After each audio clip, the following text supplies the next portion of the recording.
Star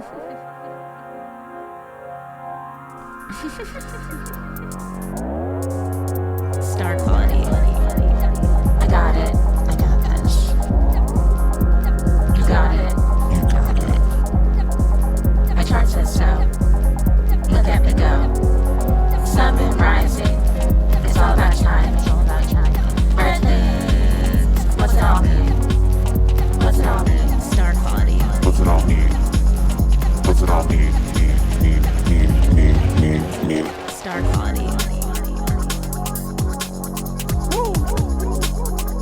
No, dude, really? What does it all mean? Star quality. I got it. You got it.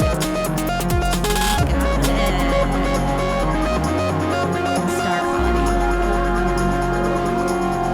it. Star quality. Happy Taurus season, everybody. Welcome back, Star Children. This is your host, astrologer Stevie Goldstein, with another episode of Star Quality. And I wanted to just take this space to do a little retrograde reflection. You know, we are 1 week out from this, the change that we just experienced this year after being in nonstop retrogrades, followed by the eclipses that were mixed in it. And it's been a lot. And maybe it's because I was in the salon yesterday getting my hair done at length. I'll get more into this in next week's Venus Things episode. Venus Things is coming back. Praise Venus. That will be out next Friday. So I'll get into more Venus related topics like beauty and, art and music and recommendations and stuff like that to come. But anyways, why I mentioned that was just sitting in the salon chair and catching up with my stylist, shout out Danny Moon, fellow Taurus, and was, chatting with all the salon folks and assistants and people in the fellow chairs, and just like, what happens a lot as an astrologer, especially this year, is all, enter space. It comes up, of course. I actually try not to launch into it immediately or ask people signs right away, because I like to get to know people a little bit before I get revealed their info. Because then it also helps me as an astrologer, like getting to know someone for a couple hours and then being like, okay, what's your sign? Because then I can be like, oh, was were my spidey senses on? Was I sensing their moon sign? Was I sensing their chart ruler? Was that really strong? So you can do whatever you want, of course, but that's just showing how the sausage is made over here for me when I'm out in the waking world, especially in Los Angeles, where people love to talk about astrology. But what was coming up was, everybody asked me, like, what's been going on? Like, what is up with 2025? And who has not had that thought at least one time of like, is this normal? Like, is this how things are going to be? Is this what's up? And no, I don't think so. I think we're actually about to pivot into an absolutely new energy. But in order to pivot into that new energy, we should look back at what these retrogrades have taught us since December, basically. And I'll go over the timelines of those retrogrades and also look at a future upcoming retrograde, personal planet retrograde, that's going to be happening in 2027. That's also going to clue us into maybe some themes that are going to continue to unfold from right now. I can't even believe I'm talking about years like 2027. It makes no sense to me. I'm recording now on 4/20, blaze it, 2025. And, I was just texting with some of my girlfriends, like our old high school 4/20 stoner pictures. And me being like, have I been smoking weed for 21 years? Like, this does not make sense. Well, it makes sense for my brain and how I maybe process information or don't process information. But of course, again, party responsibly. It's not like I'm like blazing blunts 24/7. I mean, there was a time period. Yes, that was true. And I'll probably smoke a little bit later today, in the ritual of it. But that being said, I want to do some retrograde reflections. Before I do, let me just roll out the intros if you haven't been here before. Star Quality is a podcast and newsletter hosted on Substack, available wherever you get your podcasts. This is audio only today. Sometimes it's video. It depends. Just depends on life. I'm still in my nightgown. It does have like syrup dripped on it. I'm going to like shower and clean myself after this, but I wanted to just get out this feelings. I just made myself a bunch of pancakes, had some coffee, having a really slow morning on this first day of Taurus, first full day of Taurus season. It happened yesterday midday, but this is the first morning waking up with the sun in the sign of the bull. I'm a Taurus and a Taurus Venus. So I'm just feeling good. And I think similarly, talking about this old retrograde energy, this is our first sun sign season that was not affiliated with all of the treachery that we've just been through. So this is like the first clean slate sun season that we're entering after we've been dealing with all of this retrograde reflection period. So I'm going to get into these dates, and at the end I do have some prompts and retrograde reflections. I have a lot because we had so much retrograde. So I have a reflection prompts for Mars and Leo, Mars and Cancer, Venus and Aries, Venus and Pisces, Mercury and Aries, and Mercury and Pisces. So to access those, please support Star Quality. Star Quality is a user-supported publication. I will always have free resources, available content for everyone. But for the folks that do help me run this thing, I do give some extra bonus content like these retrograde reflections and prompts, journal prompts that will be at the end. So if you would like to support for $7.77 a month, so the cost of getting me a iced latte, and so I can tip the barista, you can have the weekly full horoscopes, paywalled content, access to the subscriber-only chat, and special heads ups on any cool things. So appreciate your support. Maybe you go look through, it's the beginning of Taurus season, but we're halfway basically, or almost more than halfway through the month.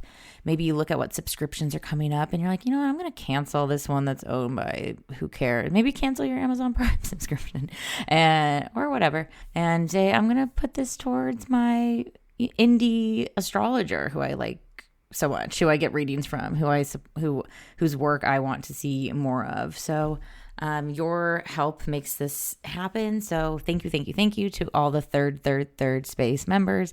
That is what the paid subscriber tier is called. And you're all angels. Everyone's so cool too, I should just say. So once we're all in the chat, I've just been really blessed to have supporters who are just straight up cool. So lucky, very lucky me, but honestly makes sense because I'm an 11th house sun. And so I, value community. And also doesn't mean you have to be cool to enter. It's like coolness is a state of mind. And I think expanding your knowledge on astrology makes you a more empathetic person, which inherently makes you cool. So, okay. So I wanted to take a step back and reflect because the shift that we're now entering in 2025, and let me just be clear, major changes are still ahead. We are not like, oh, wow, calm waters, nothing else to see. We had Neptune move into Aries during that March time, which was changing signs for the first time since 2012. Uranus is going to move into Gemini soon. I can't remember when, end of May. And then we'll have Saturn in Aries, just all this switch. And I'm going to do an episode all about the outer planets and what new signs they're in a bit, because I've been dubbing it, a taste of the future. And that's what we've been in this year and 2026. And now that I'm looking ahead, probably 2027 is a taste of the future. Doesn't mean that is the future, but it is a taste of what is to come because it's the new era. Everything is changing. And I keep saying this, and that's what I was telling folks in the salon even, is I know, we've been saying this since COVID, but it's really pounding home, rounding home, pounding through, something is being, smashed over our heads over and over again, that we are not going back to an era like 2019 or previously ever again, even though there's some things that feel like a repeat, but they're not, because they're bringing up a whole mess of new themes and information. And so let's look at what the retrogrades were saying, because I think this is going to give us some clues of how we can best forge ahead, right? And not feel like we're just sitting ducks waiting to know or waiting for life to happen to us. Maybe this might give some insights of how you want to move through the world if you are a person that's needing some change right now. Now, you might be someone who's like, I'm really good. I'm maintaining. Life is grand. Yay. Good for you. Good for you. That is great. I don't mean it, like bitchily, like genuinely mean that. But I always, as the astrologer, I have to remind people that these are, horoscopes for the general public and society at large.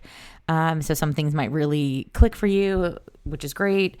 If you'd like, we can always discuss more in a one-on-one reading, which I do offer. So you can, all the links are in the show notes and on my Substack. There's a tab that says book a reading. So we could always dive deeper one-on-one into your chart. If you're like, this ain't hidden, I'm doing my own thing, then cool. Well, this still should hopefully be a good reflective tool regardless, even if maybe depending on what themes of life are or aren't hitting for you at this time. So back in December of 2024, December 6th, we had our Mars retrograde in Leo, and it started in Leo, and then it moved into Cancer, and it was in Cancer till February 23rd of 2025, okay? And then in the beginning of the year, a few days after Mars retrograde ended, we had Venus retrograde begin. That started in Aries and then moved back into Pisces. At that same time, so that was March 1st. It started, then it retrograded back in Pisces end of March. And then Venus went direct recently on April 12th, which was the same day as the Libra full moon. And April 12th was kind of like the big date of things switching, maybe not back to normal, but back to different, back to something else. And then at that same time of Venus retrograde, we had Mercury retrograde that started on March 14th. Same thing, started in Aries, moved back into Pisces, then was direct again April 7th.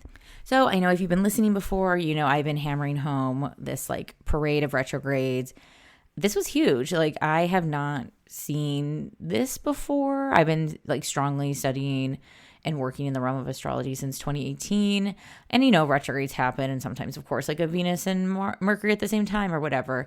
But having these back-to-back precession of the personal planets, Mercury, Venus, Mars, these are the planets we feel on our day-to-day basis. Jupiter and Saturn represent more like social things, like more construct things. The outer planets, more generational, bigger themes, grander ideas. And I will never, in my astrologer life, astrologers are always learning as we unveil more information. I will never take for granted, how do I want to say this? I will never underestimate a pile up like this ever again, ever. Especially when it coincided with the eclipses and a major outer planet changing signs in the same signs as the Mercury and Venus retrograde. It was a lot. Again, if you were not like thinking deeply about life in some way, I'm just like, what are you like? Tell me what's going on with you, because I am jealous and curious and want to know. But again, it's not all doom and gloom, even though, of course, societally, a lot of things have reflected that, like, our government's an embarrassment. But to say it lightly, it's like illegal, like in every sense. And maybe this is also a good space to remind folks that this is a pro-immigrant, pro-transgender, just like no, like, fuck racism, fuck hatred. Just no. And also maybe this should be clarified, because this is also what happens in the wellness space a lot. Not a supporter of RFK Jr. Make America Healthy Again quotes is insane. I think people, I don't even know where to begin with the seed oil people. I think a lot of people just don't really have full education on like nutrition and resources. Does the United States need a food overhaul? Absolutely. At the sake of, rounding up people who have every right to be here and putting them in concentration camps? I don't think so, honey. So anywho, just want to clarify that. If you disagree, you probably will stop listening at this point. So, okay. But what do these retrogrades have to teach us here and now? So when I wrote 3 articles about them. So I write them about every like major transit and ingress. and retrograde. And so for the Mars retrograde, I wrote about how it's like very energy vampire slayer time. That was like the theme. Energy vampire slayer. Mars and Leo, as part of this Mars retrograde, are connected to light, to our like internal light, like when, the dangers of being dimmed, the dangers of thinking there's enough people doing this thing, like what does my voice have to matter in this, or having your light feel like it's not appreciated too. So I wanted to flag that this Mars retrograde, I think, was definitely probably the crunchiest of the retrogrades we experienced because it was in this opposition to Pluto. I, again, will never underestimate a Mars retrograde in Cancer when it's not in a happy place, especially opposite Pluto in a power struggle. Like, wow, just really outstanding. We will be done with Mars in Cancer retrograde for some time, but it's a while from now, but this is just for research, for flagging, for a heads up. I always hashtag on these posts to like Mars retrograde and whatever sign it is, so then we can come back and have all the knowledge categorized so we can look and come back to themes. I'm sure I'll be listening to this in 2027 because we are going to have another Mars retrograde in Leo, but it's going to be in Virgo and Leo. So it's kind of weird because it's very similar to the time period of when we had this past Mars retrograde, kind of. That Mars retrograde is going to be it's our next Mars retrograde. It's going to start in Virgo on January 10th, 2027, and then retrograde back into Leo. And this time, this Cancer Leo Mars retrograde we just experienced was in the early degrees of Leo and then, the late degrees of Cancer. This time, of course, this is going to start at 10 degrees of Virgo, retrograde back to 20 degrees of Leo. So if you did not get tickled in the Leo department, like maybe you were a Leo and it wasn't that bad for you because it wasn't hitting, those degrees, like you're not out of the weeds yet. But again, it's some time away. We've experienced it now. We had a taste, and that might bring up some more experiences of, if this lesson was this Leo to Cancer, how are we protecting the light, protecting the goodness in ourselves, protecting the parts of us that do want to be seen and experienced and to share and to connect, because that's light stuff, right? Now, this is going to go from Virgo to Leo in 2027. So in the next couple of years, we might be expanding on, of course, the light protection, but then also thinking of Virgo resources, sustainability, doing what we say. Leo being the example. This is like very leadership. So I think too, if you've been dimming your own light, or if you've been around these like energy vampires, like the sort of theme that was the Mars retrograde, this is maybe these next few years is the training ground to also not back down from your position, to keep fighting for what you want to share and express. That Mars retrograde is also going to be linking up with the South Node because we'll be wrapping up the Virgo Pisces eclipses at that time. We're going to have a lot more information, of course, when the years ahead come. But as astrologers, we get to have fun, ? And reflect and theorize on like what that could look like. So the Cancer stuff is getting put to bed. As a Cancer rising and Mars and Chiron, I'm thankful for that. But now this next bout of how do we support ourselves, stand up for ourselves. Mars is about that confrontation too. How do we, almost the theme that's coming up here is like, how do we unwrite some rules?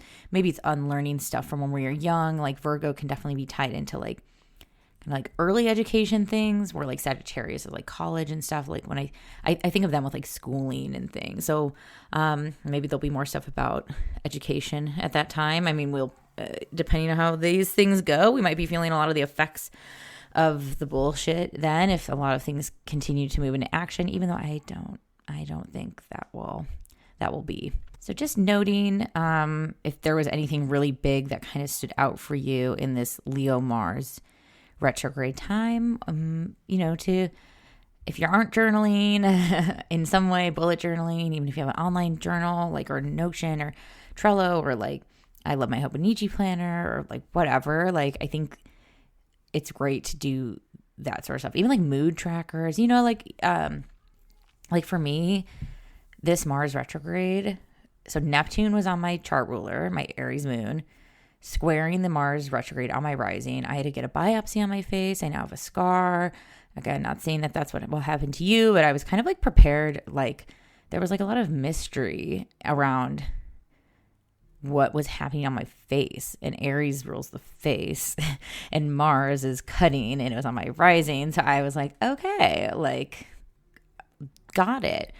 That's the other thing we can look at in chart readings. Like, again, I'm not going to be like, oh yeah, you're going to definitely get surgery or do this thing, but like, is it the time to do those things? Is it like the steps? I mean, I remember being like, oh, we could do nothing and leave it, or we could biopsy and no. And I was like, why would I want to live in the Venus, Mercury, retrograde, Neptune, like confusion and not know? You know what I mean? Like, I want to know.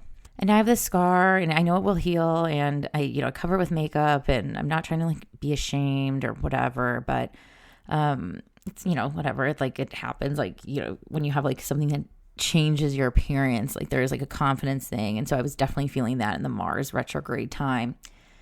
And then I was feeling like, fuck, like, luckily for me, knock on wood, it came back negative. So I'm very thankful.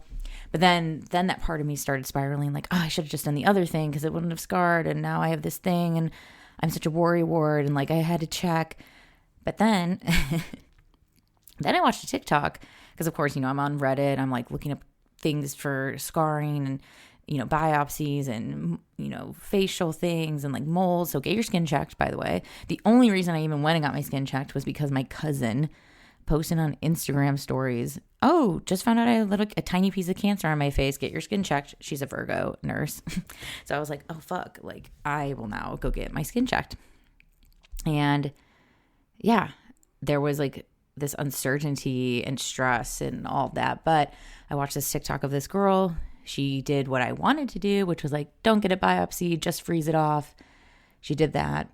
Then a year later, things were weird, and she ended up having to get a biopsy, and it was cancer. And then she had to get this big face surgery, and it was like a huge scar, like huge like lines. And again, knock on wood, evil eye, I shall be safe. And I also really appreciate what my dermatologist said when I was kind of freaking out. She's like, well, whatever it is, we'll treat it. And I was like, that was so Cancer Mars. I was like, whatever it is, we'll treat it.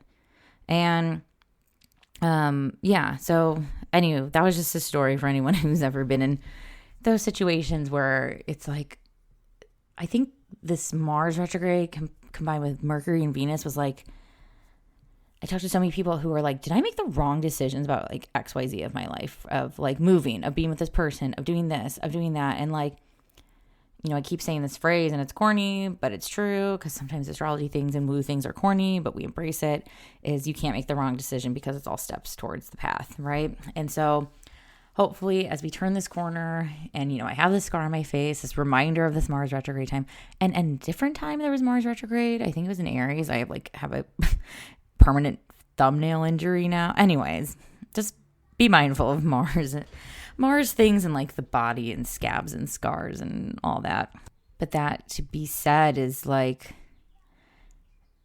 being brave, taking care of yourself. Like, oh yeah, like, I don't know, we live life and little dings and cuts and changes and all of that does happen. And we're like, again, I'm Taurus. I'm like vain. It's like, and we're still beautiful and we're still ourselves and we heal. And also it's just a sign that I took steps to care for myself. So yeah, the Venus retrograde themes that I, wrote about with this move from Aries back into Pisces, and it's going to have some overlap with the Mercury retrograde because there's also Aries back into Pisces, was, the theme that I wrote for the Venus part was like falling in love with yourself. And that kind of comes back to what I just shared. Like,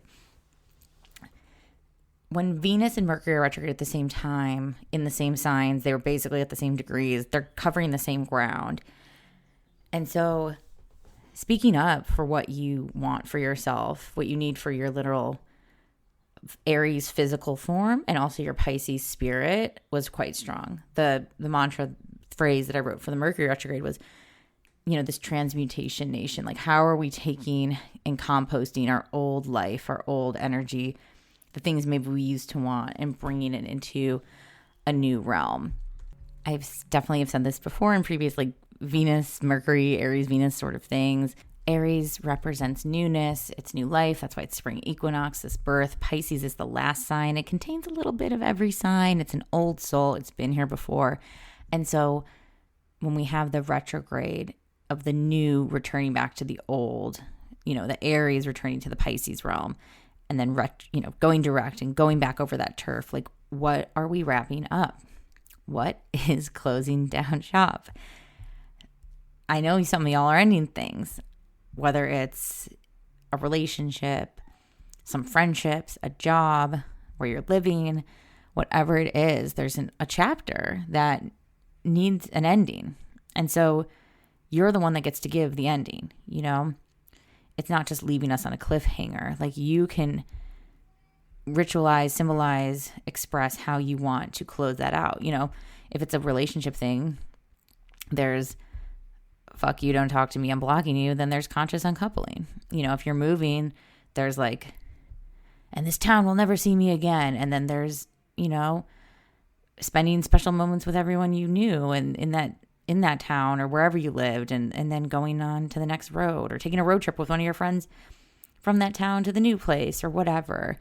If it's a job, yeah, like you get what I'm saying. Like, what kind of ending it deserves. But it does deserve an ending. And I think that helps with closure. There's some closure themes that are needed in this time that have been begging, especially because during that Venus-Mercury retrograde, we had the eclipse, our last eclipses in the Aries-Libra axis, that full moon in Libra on April 12th, that happened exactly 40 minutes before Venus retrograde ended. Again, you can listen to that episode. The theme that I wrote for that, well, what about me? Where, it's great that we as a society in many ways have made so many leaps and bounds to be empathetic and understanding and group minded and all that. And I'm not saying to go the opposite swing like we're seeing in our government to only care about yourself, but the more we can stand firmly in our own identity, it's going to just be so much easier than to bring more people into community. And same with relationships. I think a big theme of this Venus, Aries, Pisces that I've heard from many friends was about codependency. Where do you get dependent? Where do you think, oh, that's the best I'll ever get that? Whether it's a job, a partner, or this or that, a friend.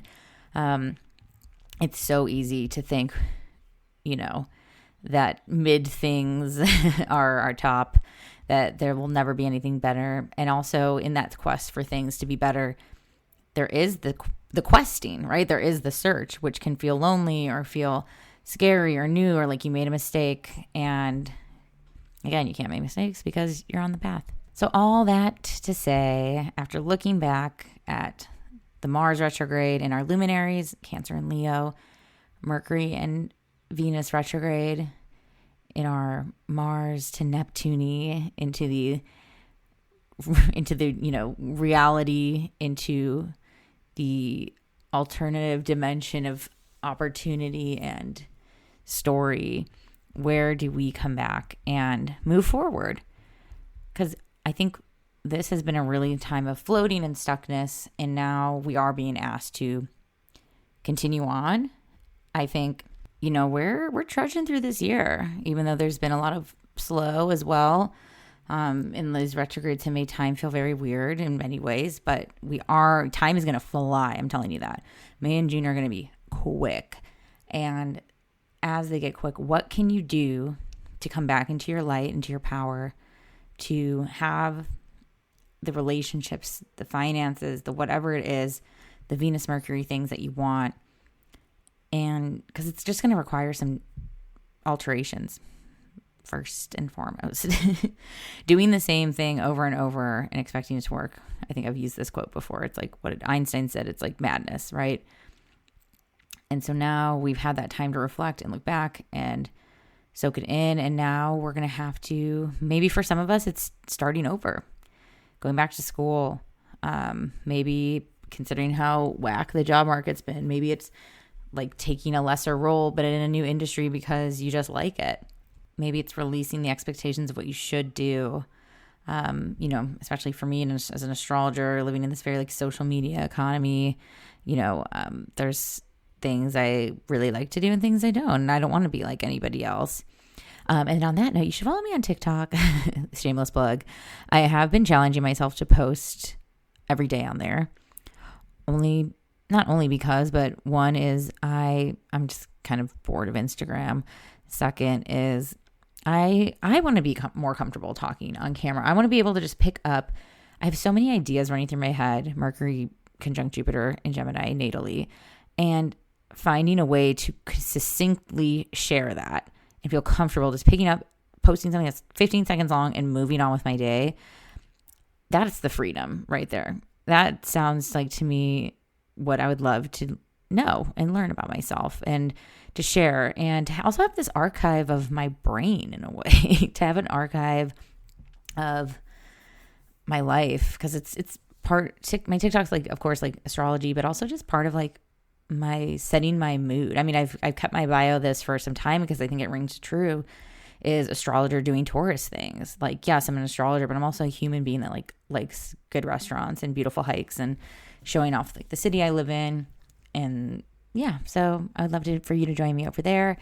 And on that note, this is where the paywall will begin. So if you are not a paid subscriber, welcome to the end of the road. Thank you for listening. I hope this reflection helped you in your own retrograde reflections. Please let me know in the comments how that felt. And if you want, there are free trials, so you could like continue listening to this episode if you'd like, with a trial. But I'd love to see you in the third space. And now I'm going to be providing some journal prompt reflections for the third space members and anyone on the other side of this old paywall thing.